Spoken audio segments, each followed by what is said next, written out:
नमस्कार मंडळी.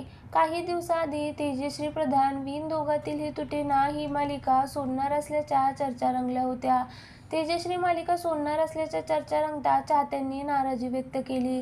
दरम्यान तेजश्रीने पोस्ट शेअर करत या चर्चा अफवा असल्याचं सांगितलं. तेजश्रीनंतर आता स्टार प्रवाहाची प्रसिद्ध नायिका देखील मालिका सोडते अशा चर्चा रंगल्या आहेत.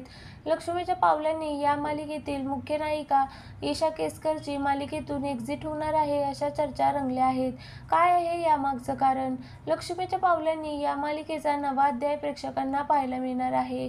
राहुल आणि रोहिणी यांचा पर्दाफाश करायला गेलेल्या कलाचा रस्त्यात अपघात होतो आणि याच वेळी सुकन्या या नव्या पात्राची मालिकेत एंट्री दाखवण्यात आली आहे. सुकन्याचं चांदेकरांच्या घराशी काहीतरी खास कनेक्शन आहे, पण ही सुकन्या कोण आहे हे अद्याप समोर आलं नाही. याच नोटवर मालिकेची स्टोरी बदलणार असल्याचं दिसतंय. कलाचा मालिकेत अपघात होतो त्यानंतर सुकन्या देखील हॉस्पिटलमध्ये असल्याचं प्रोमोमध्ये दाखवण्यात आले. सुकन्या म्हणजेच अभिनेत्री नक्षत्रा मेंढेकर हिने मालिकेत एंट्री घेतली आहे. मालिकेचा नवा अध्याय म्हणजे ईशा केसकर आता मालिकेत दिसणार नाही. तिच्याऐवजी नक्षत्रा मेंढेकर तिची जागा घेणार आहे. ईशा केसकरची मालिकेतून एक्झिट होते अशा चर्चा सुरू होताच तिच्या चाहत्यांनी नाराजी व्यक्त केली. अभिनेत्री नक्षत्रा मेंढेकर सोबत मालिकेचा नवा अध्याय सुरू होतोय अशात आदित्यची आई सरोज चांदेकर म्हणजेच अभिनेत्री पल्लवी पटवर्धन यांनीही एक व्हिडिओ शेअर केला. आमच्या लक्ष्मीच्या पावलांनी मालिकेत नवा अध्याय सुरू होतोय.